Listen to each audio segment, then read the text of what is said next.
It is arbitration day, plus Twins make an interesting claim and rumors circling about a free agent starting pitcher on today's episode of Locked On Twins.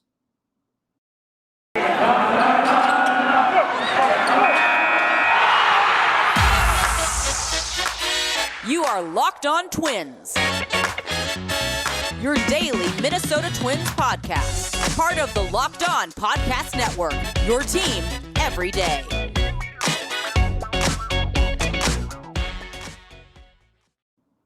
And welcome to the Locked On Minnesota Twins podcast. Today is Tuesday, November 30th, and I'm your gracious host, Nash Walker. Thank you for making Locked On Twins your first listen every day. We are free and available on all podcast platforms. Again, this is Nash Walker, writer at Twins Daily, lifelong Twins fan, bringing you 5 days a week coverage on the Minnesota Twins. I want to start by thanking you for the listens on the Byron Buxton episode. My mind wanted to say thank you for making Locked On Twins your first listen every day. Thank you for that. But thank you for the listens on the Byron Buxton episode from Sunday. I was on the record saying that was my favorite episode I've ever done. Not because I thought I was amazing or anything, but because of the content, because the Twins had finally signed Byron Buxton to a 7-year, $100 million extension. If you want to hear all about that, listen to Sunday's episode. Thank you so much for listening to that. It was the most downloads in show history on Sunday. Might have been yesterday, actually, but either way, amazing. Thank you so much. And today was another busy day for the Twins. It was arbitration deadline day, and here's a quick overview of what we're talking about here. When a player accumulates 3 years of major league service time, they become eligible for arbitration, which means that their number, their money in salary is negotiated with the team for 3 seasons. So the number, if it can't be agreed upon, they go to an arbiter who will decide which number is more likely. So the team will put in, so let's say for Luis Arraez, or actually let's do it for a number we already have. So I'm going to pull up, if you're watching on YouTube, I'm going to pull this up for you. Sorry about the little glitch on the screen there, but we're looking past that. If you look at the arbitration numbers for the Twins here, so let's look at Tyler Duffey. He settled today for $3.8 million. That's locked. We're waiting on 3 numbers. We're waiting on Rogers, Garver, and Arraez. But Duffey for $3.8 million, Caleb Thielbar for $1.3 million, and Jarrell Cotton, who the Twins picked up earlier this year, $700,000. So I don't know this. This is just an example. Let's say Tyler Duffey's camp put in $4.1 million. And the Twins put in $3.5 million. They thought Duffey was worth $3.5 million for 2022, and Duffey's agency thinks he's worth 4.1 or whatever I just said. If they can't agree on a number, they'll go to an arbiter, and an arbiter will decide if they think, based on the stats and the numbers, Tyler, it's usually very basic statistics like ERA and strikeouts and things like that for pitchers, and for hitters like batting average, RBI, home runs. They'll pick one of those numbers that they think is more accurate, more accurately reflects that player. And how they'll do that is they'll also compare it. A lot of comparison to guys who are like that player. So Tyler Duffey settles for $3.8 million. I have no idea if that was the case. That was just an example. That was his 2nd year of arbitration. So Tyler Duffey will be a free agent after next year because that was his 3rd year of arbitration. So he'll be a free agent after 2022. You have 3 years of arbitration until you reach free agency. However, for Luis Arraez, there's a cutoff. If you accumulate enough service time during those first 3 years where you're not eligible for arbitration, you get a 4th year of arbitration. So Arraez gets a bonus this year. He's actually going to have 4 years of arbitration. So he'll make, as you can see, Fangraphs on YouTube projects Luis Arraez to make about $2 million. We'll find out very soon what that number actually is. Projected to make $2 million, maybe next year $4 million, maybe the year after $6 million, and then $8 million, whatever it might be. It all boosts and escalates until you get to free agency. So Twins had decisions to make. They tendered these 6. We know Tyler Duffey, Taylor Rogers, Mitch Garver, Caleb Thielbar, Jarrell Cotton, Luis Arraez. None of them a surprise. Rogers, I thought, was made out to be more of a decision than it actually is. Like the finger, yeah, I understand the apprehension about the finger, but even then, like Taylor Rogers is going to make $6-7 million in free agency, even with questionable health, because he's such a good reliever. And I think people forget, and Twins fans especially forget, how good Tyler Duffey has been for them over the last handful of years. And I know 2020 was odd. He only threw 20-some pitches. It didn't go his way. A lot of bouncing balls through holes. And it was bad luck by the numbers. And he ended up bouncing back for the most part in 2021. We talked a lot about Raj and how 1 or 2 outings kind of ruined his line in 2021, but overall, up until he gave up that grand slam at home against Detroit a couple weeks before he was shut down, he was very good. and I thought he was very good. Numbers say he was very good last year. So he's returning or being traded, but the Twins are picking up the tender on Taylor Rogers, tendering him a contract, I should say. And bringing this back up, looking at those other numbers, Garver, obviously. Buxton was up for arbitration, no longer anymore because of the extension. Woohoo. Tyler Duffy, $3.8 million. Seems like kind of rich, but if it was his second year, I would say his third year, he was going to get non-tendered in 2023 potentially if he had another downtick and stuff. Next year, the numbers are still there for him, but it's like the strikeout rate's down, the stuff's down. It's just not the same Tyler Duffy we've come to know over the last 2 years in 2019 and 2020, especially the second half of 2019. Gerald Cotton waiver claim. Twins basically deciding in my mind between Cotton and Minaya, and they choose Cotton for $700,000. Minaya was projected for $1.1 million. They also non-tendered Danny Coulomb, and they non-tendered Trevor McGill, who they claimed today from the Cubs, 6'8" reliever, throws 96 to 99 with a really hard, sharp slider. We know the Twins love that. And, I think it sounds like they're probably going to bring him back on a minor league deal, potentially, Trevor McGill. So remains to be seen. We'll talk more about McGill if that's confirmed, but no surprises. I mean, in recent years, the Twins have had some interesting decisions to make. Eddie Rosario was an interesting decision. Really interesting last year. And we knew leading up to it that the Twins were likely going to non-tender Eddie Rosario, and they did. And no team picked him up when they waived him. So not really any surprises here because even if the Twins don't want Taylor Rogers for $6.5 or $7 million or whatever he gets in arbitration, they're going to pick it up because if they want to trade him, you need to pick up his contract in order to trade him. So they pick up his arbitration number, they pick up his contract, and if they trade him, that's required in that. Let's talk about BetOnline and DirecTV Stream before Carlos Ródon. But BetOnline has you covered all season. There's more props, odds, and lines than ever before. As football season continues the march to the playoffs, BetOnline remains your number one spot for all the sports action this season. Head to our new updated desktop or mobile website to sign up today and receive your 50% welcome bonus on your first deposit. Just use our promo code LOCKEDON to receive your bonus from basketball, football, NHL, boxing, and UFC right to your favorite Vegas casino games. Don't wait to take advantage of all the amazing offers available for the 2021 season. BetOnline is the fastest and easiest way to bet on all your favorite sports. BetOnline is where the game starts. DirecTV Stream.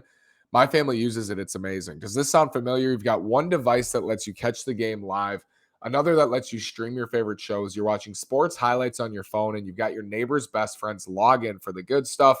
Well, I want to tell you about a simple way to get all that entertainment you love without the hassle and a great way to finally get your TV together. Yes, DirecTV Stream. It brings your live TV and on-demand favorites together like never before. So you can watch your favorite sports, movies, and shows all in one place. That means no more juggling remotes and no need to buy another device ever again.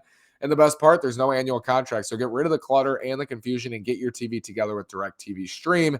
You can learn more at directtv.com. That's directtv.com. Compatible device required. Content varies by package. Thank you again for making Locked On Twins your first listen every day. We are free and available on all podcast platforms. So that's the arbitration stuff. It's not always exciting. It's not always fun, but no surprises is what you need to know. And the Twins are bringing back who we thought they would, and they're letting go guys who are on the fence in Coulomb, Minaya, and Trevor McGill, who they added today, actually. So, and you're wondering, Kylie McDaniel, I believe is his name, just tweeted this out. He tweeted out, like, why would you pick up a player and then non-tender them when they're not even eligible for arbitration? Well, it's your one way to get them off the 40-man roster without passing them through waivers. So the Twins will likely come to a minor league deal with McGill. I don't know if they have, but it sounds like that's kind of the line that this follows when a team decides to do that. Not a bunch of surprises, like I said. So back to free agency. The market's been red hot with the lockout starting tomorrow night. I think it is at midnight tomorrow night, right? Yeah, that's crazy. Starting tomorrow night. MLB locking out the players and rosters are going to freeze. So what we've seen is just a frenzy of signings. And what does that mean for the Twins? Well, Kevin Gausman's off the board. Robbie Ray's off the board. Max Scherzer's off the board. Alex Cobb's off the board. Steven Mapp's off the board. All these guys off the board. And Marcus Stroman's still out there. Carlos Ródon's still out there. Clayton Kershaw's still out there. But it's slim pickings. I mean, there's not a whole lot left on the free agent market for starting pitchers. And for the Twins, that's a problem because it's going to be very difficult to build a rotation this offseason strictly through the trade market. Now, I do think that that's the route that they're going. I think their biggest additions may be on the trade market, but they still have to get involved in free agency. They still have money to spend. I'm looking at their payroll for 2022, and like, I'm just going to keep telling myself like it was last year. And last year, I had no doubt at all, but I keep telling myself they have to spend this money. They have $88 million committed to 2022. You look at a team like the White Sox, $175 million committed to 2022. And the Twins have to get to about 125, 130, or else I'm going to be upset. And I think they will. I think they will get to that number, and they have to spend to get there, right? They got to spend 30 or 40 million bucks to get there. And that's a $25 million pitcher, a $10 million shortstop, another $5 million pitcher, and you're there. And you're going into 2022 with, a big time pitcher you signed, a shortstop, and another third starter, right? Maybe you trade for one as well and take on a little bit more salary. But the Twins can make considerable additions to this team, and they have the money to do it, and they have to spend the money. And without additions on the free agent market, it's just hard to add that much money unless you're like eating contracts, which there's not a lot of candidates for that this offseason, when usually there are. David Price 2 years ago stuck out as like a let's eat some of that money contract. Chris Sale, let's eat some of that money a couple of years ago and try to go get him. I just don't see any of those guys now on the market rumored to be available. So the Twins have to get involved in free agency. And that's the conclusion I came to. And last night, a report from KSTP, Joe Schmidt, amazing job, Darren Wolfson as well, that the Twins are taking a, quote, serious run at Carlos Ródon. And this kind of set Twins Twitter ablaze, as all the rumors do. Robbie Ray rumors the night before. He ends up signing with the Seattle Mariners. Kevin Gausman goes to the Blue Jays. It's not like these guys are going to the Yankees or the Red Sox. Like, the Twins could probably be involved with these guys and maybe just chose not to be. But Carlos Ródon, I want to talk about Rodon. I think it's really cool for a couple reasons. Number one, the upside is immense. Like, he was the league's best pitcher last year, definitely before getting injured. Like, he was on the way to winning the Cy Young Award last year. Very similar to Robbie Ray, left-hander with big-time stuff, but even better stuff. Carlos Rodon's four-seam fastball was the most valuable pitch in baseball last year. He only threw 132 and 2/3 innings, and his fastball generated the lowest run value of any pitch in the major leagues. That was how good Rodon was and how good his fastball is. It's untouchable. I mean, he just throws it by everybody. 98, 99 from the left side. Nasty, slider sharp as can be. He's just nasty. I mean, Carlos Rodon can get you out with two pitches because he's that good. He can get righties and lefties out, limits hard contact, finally kind of reached that ceiling the White Sox had hoped when they picked him. I can't remember, out of NC State, where he was worked really, really hard, which is kind of their motto. Like, they work their pitchers really hard, and Carlos Rodon was no exception to that, but finally reached that ceiling last year after so many injuries. And that's why, similar to why Byron Buxton's not making $300 million on this extension, why Carlos Rodon is not making the same amount as Robbie Ray or as Kevin Gausman, is because he has that history of injuries. Like, he has such a considerable history of shoulder, arm problems. He's still only 28. He turns 29 in a couple weeks, only 28 years old, going into free agency, coming off a truly amazing year for the White Sox. I think it's great that the upside there for the cost, I think, would create that excess value that we always talk about, would create that upside that we're always looking for this offseason for the Twins, but also be like, coming from the White Sox is an amazing opportunity. I think on opening day in Chicago, to trot Carlos Rodon out there when they chose not to issue him a qualifying offer or bring him back would be super cool. I think that'd be really fun.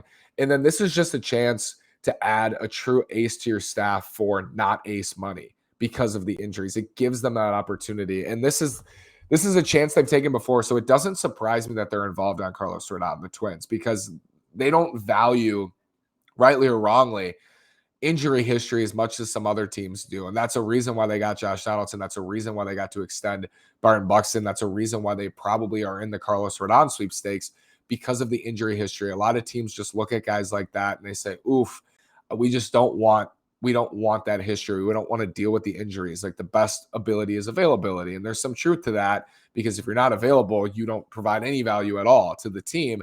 But if you are, you provide more value than some high floor player who's been durable, right? And so that's why the Twins have valued that in recent years. And it's a strategy I think is I think it's a good strategy because otherwise they just wouldn't be able to get these guys. And Brandon Warren tweeted that last night. I agree with him.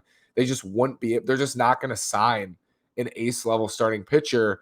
They haven't, they won't do it. Like they just, until they do it, they're not going to do it. And for reasons of maybe they don't want to spend the money, or the pitcher doesn't want to come, they're just not going to spend 9 figures on a starting pitcher anytime soon, it feels like. So this is an opportunity to get an ace for not 9 figures. And I've been asked like how much Rodon cost. I think I've projected him. MLB Trade Rumor says he'll get a 1 year for $25 million.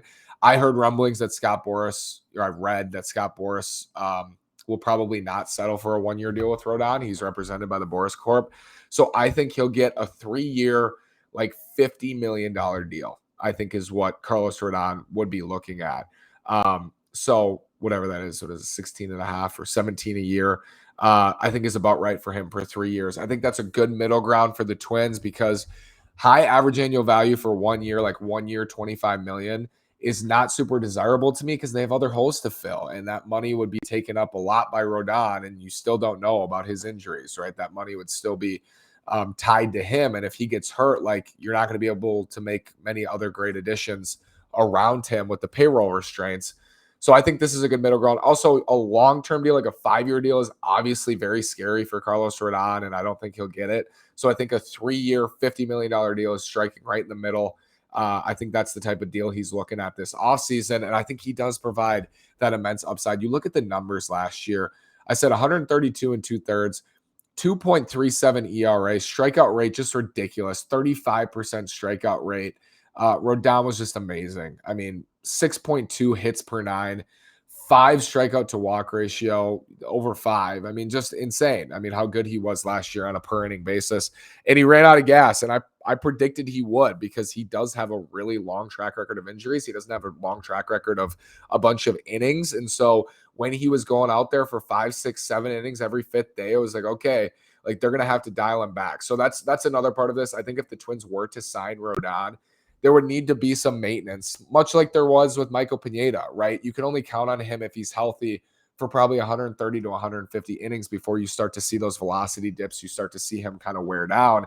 So what you do is you skip his start.